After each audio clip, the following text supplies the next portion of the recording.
buenas tardes, ¿cómo están? Me da muchísimo gusto saludarles en esta emisión de Descubriéndonos. José, ¿cómo estás? Buenas tardes. Muy bien, Luz, buenas tardes. Mauricio, Hola buenas Mauricio, tardes. ¿cómo te va? Luz, José, buenas tardes. Buenas Pues, tardes a todos. pues muy emocionado otra vez de estar acá con ustedes para que hoy hablemos de otro tema que de alguna manera es muy vigente como todos los que siempre traemos acá. Y el tema del que vamos a hablar el día de hoy es el miedo, ¿no? ¿Qué tantas cosas no nos encontramos todos los días que nos hacen verdaderamente sorprendernos, pero también tener una serie de circunstancias que pasan alrededor de eso y paralizarnos, ¿no? Hay muchos elementos, esto que acaba de ocurrir, por ejemplo, en esta primaria en Estados Unidos, ¿no? De esta balacera, este tipo de cosas que están pasando en México con el asunto de los feminicidios, o sea, tantas cosas que no podemos evitar pensar en que esto nos da miedo, o sea, porque finalmente nosotros estamos viviendo en esta humanidad, nosotros estamos viviendo con esas personas que están ahí involucradas con estas circunstancias que provocan estos temas, y entonces pues no podemos dejar de hablar del miedo, ¿no creen? Pero además, o sea, me parece que si existe alguna persona que no tiene miedo, híjole, está verdaderamente fuera de lugar. Porque hay muchas razones por las cuales vivimos con miedo, ¿no? Miedo, temor, o sea, el temor, el miedo, el pánico, el terror, esa espectralidad de, de sentimientos afines, ¿no? Que también tienen que ver con tipos de experiencia y que de alguna manera, pues lo único que está haciendo es el contacto que tenemos con la vida, ¿no? El propio, este, o sea, Freud hablaba de que es uno de los mecanismos de defensa del yo, esta forma de estar viviendo como con este tipo de miedos, de cosas, parte de ellos la famosa fobia, que además es un instrumento que a veces construimos para salvaguardar otras cosas, ¿no? Es paradójico, ¿no? Construimos nuestros miedos para salvaguardarnos de otros miedos. Entonces, ahora sí que el que esté libre de miedo, que aviente el primer síntoma. Así es. Pues esto que acaba de decir ahorita José es muy importante, ¿no, Mauricio? Porque este asunto del miedo como mecanismo, como algo que finalmente nos salvaguarda, pues es una buena forma de poderlo ver, y porque pues finalmente tiene un efecto sobre nosotros que no necesariamente es negativo, ¿no?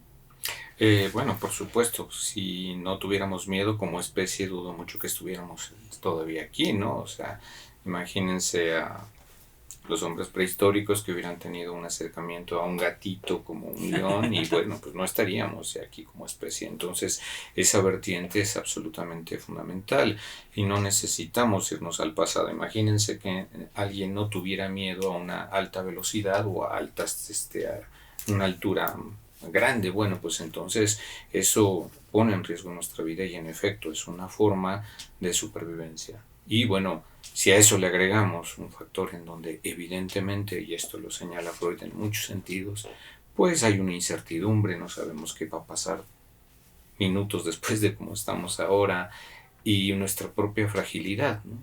Uh-huh. Pues evidentemente que nos remite a esta condición del miedo. A eso agreguémoslo que vivimos en un país que se presta de manera particularmente singular para estas experiencias, ¿no? Para un mundo en ese sentido, ¿no? Porque Incluso el mundo, sí. pero sin duda que ayuda a un país como México. Es que sí creo, o sea, cuando Lacan retoma la idea de Nietzsche, pero la corrige cuando dice, si Dios ha muerto, no lo tenemos todo prohibido, lejos de suponer que podemos hacer cualquier cosa, es precisamente esto, o sea, esta parte donde sí creo que esto que dice Mauricio de México, por ejemplo, donde sabemos que hay impunidad, la impunidad es una forma de la muerte de Dios, o sea, las cosas no tienen consecuencias. O sea, los ladrones pueden seguir robando. Vieron esto que sucedió en la carretera Querétaro, donde una banda asaltó a 300 personas, o sea. Y después vamos a averiguar toda esta serie de políticos que de alguna forma los apresan y los sueltan porque el proceso, algo sucede siempre en los procesos que no se pueden llevar a cabo las sentencias. Entonces la impunidad con la que vivimos, eso lo único que hace es que tengamos mucho miedo, o sea, no hay un sentido de algo que nos ayude a sentirnos protegidos, ¿no?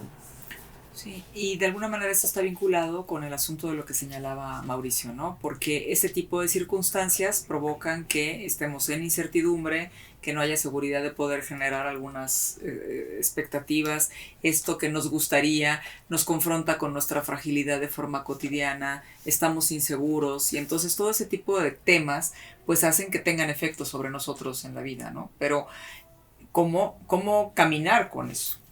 Porque finalmente están puestos ahí y no son las únicas incertidumbres que tenemos, tampoco son las únicas faltas de certeza que tenemos.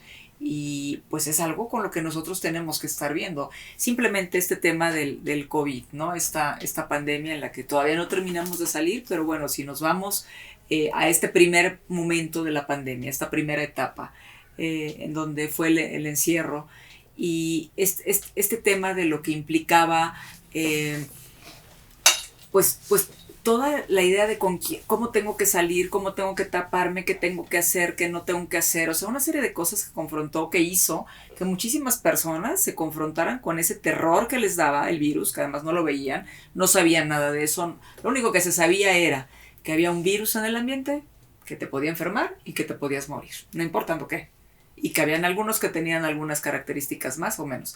Pero bueno, finalmente a donde quiero llegar es que todo el tiempo estamos involucrados con temas que nos confrontan con eso, ¿no?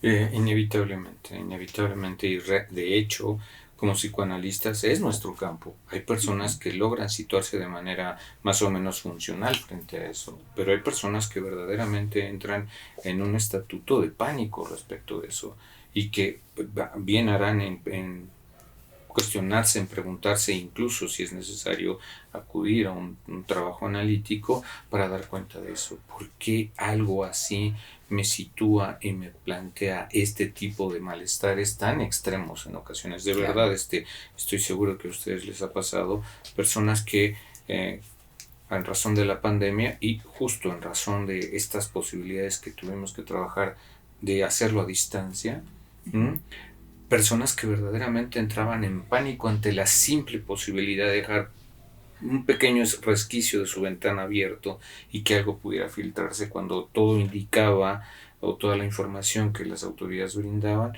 era de que no era así cómo se contagiaba. Y sin embargo, una buena cantidad de personas llegaban a esos extremos, ¿no? Y en donde desestabilizaban prácticamente a todas las personas de su entorno, hijos, familiares, ante situaciones así de complejas, ¿no?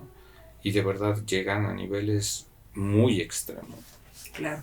En estos niveles extremos de los que estás hablando, Mauricio, que implican, por ejemplo, que la gente deje de tomar decisiones vinculadas a su propia vida, a no poder salir, a no poder convivir, a no poder hacer, o sea, todas estas series de miedos de las que estamos hablando, no solo lo que tiene que ver con el COVID, sino con todo lo demás, las circunstancias de lo que estabas mencionando tú, José, de las situaciones, por ejemplo, dentro de un país, o hay circunstancias dentro de las propias familias, dentro de los propios vínculos, ¿no?, de relación que se pueden tener con el entorno. Hay este tipo de efectos, ¿no? Afectan de manera tal que hacen que mucha gente no pueda seguir adelante con su vida. O sea, el tema real de todo esto que se está ahí jugando es que vivir siempre implica riesgo. Entonces, vivir una vida implica siempre asumir riesgos. El asunto aquí es esta forma de administrar el riesgo, ¿no? O sea, ¿cómo podemos vivir con ese riesgo, pero que en esa administración quepa una vida? Porque también es posible que usemos todos estos miedos, todo esto que es objetivo y real, simplemente abrir un periódico para que lo veamos, lo usemos, ¿no?, para que sea nuestro pretexto para legitimar este miedo a vivir la vida, este miedo a enfrentar, a hacer una serie de cosas. Entonces siempre estaremos con estas coartadas que se encontrarán en infinidad de cosas para irnos aislando, ¿no?, para irnos impidiendo tener una vida. Entonces creo que es importante esta parte de sí entender que se trata de estar informados para poder, a partir de esta información, pues generar los cauces, las circunstancias, las oportunidades para poder vivir, y no lo opuesto, de estar informados para generar las condiciones y las posibilidades y los pretextos que son en realidad coartadas para legitimar nuestro miedo y no construirnos estrictamente pues una vida, ¿no? Claro. Sí, por supuesto. Estas coartadas, estos elementos de los que está hablando José, ¿no? Que no pueden dejar de existir, que están allá en la vida, pero que te ponen basculando entre vivir y no vivir, ¿no?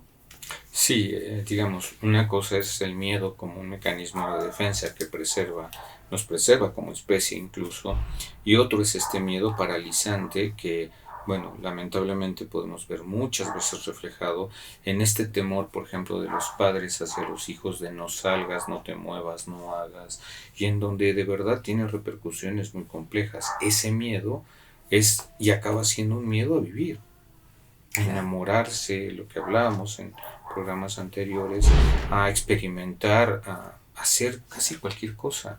Eso es una cuestión que de verdad sería muy importante que revisáramos cómo nos situamos respecto de eso, porque de verdad es muy común que lleguen al consultorio personas con estos niveles de un miedo que es absolutamente incapacitante y que va abarcando cada vez espacios más amplios. A veces empieza con un temor a ciertos aspectos, y esos aspectos, cuando de verdad entran ya en una fase de descontrol, empiezan a abarcar cada vez más espacios hasta de verdad llegar a niveles incapacitantes de no querer y no poder hacer casi nada porque todo genera miedo, ¿no? Claro. Esto que dice Mauricio de cómo a veces le ponemos el nombre de la fobia a ese miedo, y cómo la fobia, si no se hace algo con la fobia es como la humedad, crece y puede derruir, o sea, una pared poderosísima, muy fuerte. Si dejamos que entre la humedad, y la humedad va a terminar tirando esa pared. Entonces estas fobias, que comienza con una agorafobia, con un miedo a salir, después empieza a ser con salir de la casa, después es con salir del cuarto, después, o sea, la fobia va increciendo siempre. Entonces, eso, que cuando empecemos a tener signos, ¿no?, señales de que algo así pasa, es el momento de intervenir. Y si le damos la oportunidad a tener miedo del miedo, entonces vamos generando pánico, terror, y eso nos va a incapacitar sin duda. Claro. Pues me parece muy, muy importante este tema que tratamos el día de hoy, porque pues saber que el miedo forma parte de nosotros como seres humanos, que nos genera, como tú lo has dicho, Mauricio, la posibilidad de poder protegernos, de preservar la especie también, y también de que tiene todos estos elementos alrededor que nos hace pues asumir riesgos, pero también cuidarnos, ¿no? Y entonces, a partir de ello, pues entonces ir pues caminando nuestro camino de una manera diferente, pero en el que nos promovamos la posibilidad de tener una vida con mejores condiciones. Por ejemplo, algo que a mí o sea, no lo había pensado, pero pues un paracaidista me decía, que si creía yo que se aventaba sin miedo, dice, no, yo me aviento con miedo. O sea, parte de lo interesante de la experiencia del paracaidismo es aventarme con miedo. Lo que sí lo hago con mucha precaución. Entonces, es esta idea donde el miedo no sea incapacitante, ¿no? O sea, una advertencia, como dice Mauricio. O sea, el miedo es una advertencia, y entonces no se trata de pasar por encima de la advertencia, saber que es una advertencia y saber qué es lo que nos quiere comunicar, ¿no? Ok, pues creo que la analogía es bastante buena, y pues un gusto haber estado con ustedes esta tarde, un gusto haber estado con todos. Aventémonos con miedo, pero con precaución, y nos encontramos la próxima semana. Que tengan un lindo día. Hasta luego. Buenas tardes.